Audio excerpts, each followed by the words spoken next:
वक्त का सूरज अपनी बुलंदी पर था। हमदान की सरजमी से एक नूरानी शख्सियत अपने सफर पर रवाना होती है।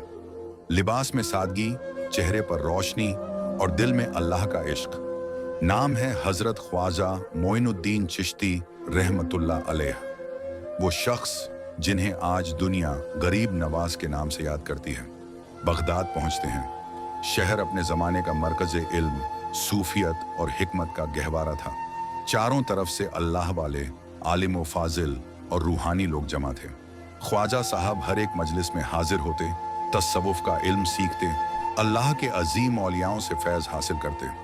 पर जैसे ही उन्हें पता चलता है कि उस वक़्त के दो रूहानी सूरज, शेख अब्बू नजीब सुहरवर्दी और गौसुल आजम हजरत अब्दुल कादिर जीलानी रहमतुल्लाह अलैह इस फानी दुनिया से पर्दा फरमा चुके हैं, तो दिल भर आता है। मगर रुके नहीं, उनके रोशन मज़ारों पर हाजिरी दी, चुपचाप इबादत की और बातिनी फैज़ में डूबते चले गए। फिर एक और सफ़र, इस बार मक्का शरीफ की जानिब, वो पाक ज़मीन जहाँ खुदा का घर है। तवाफ में मशगूल, इबादत में गुम और रूहानियत में सरशार। एक रोज़ जब सहर की रोशनी काबा की दीवारों से टकरा रही थी, गरीब नवाज सजदे में थे कि गैब से एक सदा आई, ऐ मोइनुद्दीन, मैं तुझसे राजी हूँ, जो चाहे मांग ले। क्या मांगते? दौलत, शोहरत, ताकत? नहीं। ख्वाजा मोइनुद्दीन सजदे में ही रो पड़े और अर्ज किया, या अल्लाह, मेरे सिलसिले के हर मुरीद को बख्श दे। और फिर वही सदा गूंजी, तेरी दुआ कबूल है, कयामत तक तेरे सिलसिले में जो आएगा बख्शा जाएगा। अब मक्का से मदीना मुनव्वरा का सफर, हर रोज मस्जिद नबवी में नमाज, रोज़ा-ए अक़दस के करीब दरूद व सलाम एक पाकीज़ा रूटीन बन चुका था।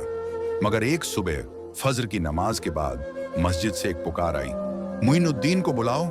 हर मोइनुद्दीन नाम का शख्स हाजिर हुआ। पर जब शेख ने पूछा कि कौन सा मोइनुद्दीन, तो नबी पाक सल्लल्लाहु अलैहि वसल्लम का इशारा आया, मोइनुद्दीन चिश्ती को बुलाओ। रोज़ा-ए अक़दस का दरवाज़ा खुद ब खुद खुल गया।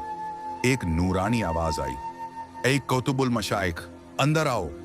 ख्वाजा मोइनुद्दीन चिश्ती अंदर दाखिल हुए, तजल्लियात ए नबी में डूबे हुए, जैसे वक़्त वहीं थम गया हो।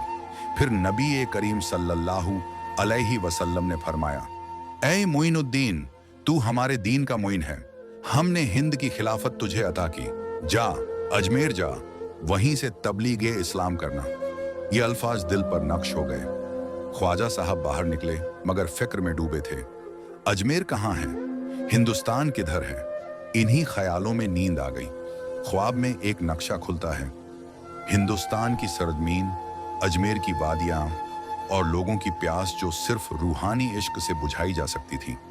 जब आंख खुली तो सजदा ए शुक्र किया और अपने रब के हुक्म की तामील में सफर शुरू कर दिया। एक ऐसा सफर जिसने हिंदुस्तान को इस्लाम के नूर से रोशन कर दिया। जहां ख्वाजा गरीब नवाज रहमतुल्लाह अलैह ने सजदा ए शुक्र अदा किया और अल्लाह के हुक्म पर अमल करते हुए हिंदुस्तान की सरजमीन की ओर रवाना हुए। अजमेर की ओर नूर का कारवां, सुबह की रोशनी मक्का की फिजाओं में फैल रही थी और ख्वाजा मोइनुद्दीन चिश्ती रहमतुल्लाह अलैह सफेद लिबास, सर पर अमामा, आंखों में नूर और दिल में सच्चाई लिए अपने मुबारक मिशन के लिए रवाना हो रहे थे। कंधे पर इबादत की झोली, लबों पर अल्लाह का जिक्र और निगाहें उस मंजिल की तरफ, अजमेर। रास्ते में आपने कई मुल्कों का सफर किया, यमन, ओमान, ईरान, फिर मुल्तान और लाहौर। हर जगह इबादत, लोगों को दीन की दावत और रूहानी फैज का बख्शा हुआ। जहां भी गए लोग आपकी शख्सियत से मुतासिर हुए। कोई आपको अपना मुर्शिद बनाता, कोई तालिब बनकर साथ हो लेता। इस तरह आपका कारवां बढ़ता गया। जब अजमेर के करीब पहुंचे तो पहाड़ियों के दरमियान एक पुरसुकून शहर नजर आया। ये वही सरजमीन थी जिसका नक्शा ख्वाब में देखा था, लेकिन अजमेर उस वक्त एक और हाल में था।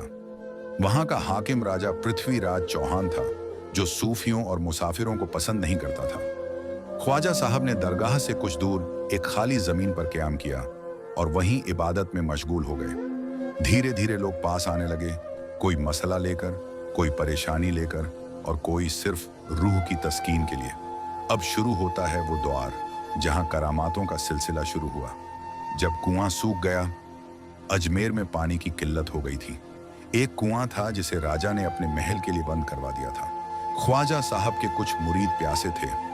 उन्होंने ख्वाजा साहब से इजाजत ली और उसी कुएं से पानी लेने पहुंचे। पहरेदारों ने रोका, पर जैसे ही एक मुरीद ने डोरी डाली, कुएं का सूखा पानी ऊपर तक आ गया। राजा तक बात पहुंची। उसने नाराज होकर ख्वाजा साहब को बुलाया, मगर जब आमना सामना हुआ तो ख्वाजा साहब की आंखों के नूर और चेहरे की रौनक ने राजा को हिला दिया। सवाल करने आया था, मगर खामोश खड़ा रहा, जैसे दिल ने मान लिया कि ये आम इंसान नहीं। चिश्ती की चिराग वाली रात एक और रात का वाकया मशहूर है। चिश्ती साहब की चिराग वाली रात। शहर में अंधेरा छा गया था, कोई चिराग जल नहीं रहा था। ख्वाजा साहब ने अपने मुरीद को कहा, जाओ मेरी टोपी के नीचे हाथ डालो और उसमें से चिराग निकाल लाओ। मुरीद हैरान, टोपी में चिराग? मगर जब उसने टोपी उठाई तो नूरानी रोशनी से भरा हुआ चिराग निकल आया। पूरे शहर में वो चिराग बांटे गए। अंधेरे का सफाया हो गया। लोग कहते हैं वो सिर्फ रोशनी नहीं थी, बल्कि दिलों के अंधेरे भी दूर हुए। रूहानी बादशाहत। अब तक अजमेर में सैकड़ों लोग ख्वाजा साहब के मुरीद बन चुके थे, मुसलमान भी, हिंदू भी। जो भी आया उसने अदब पाया, मोहब्बत पाई और सुकून पाया।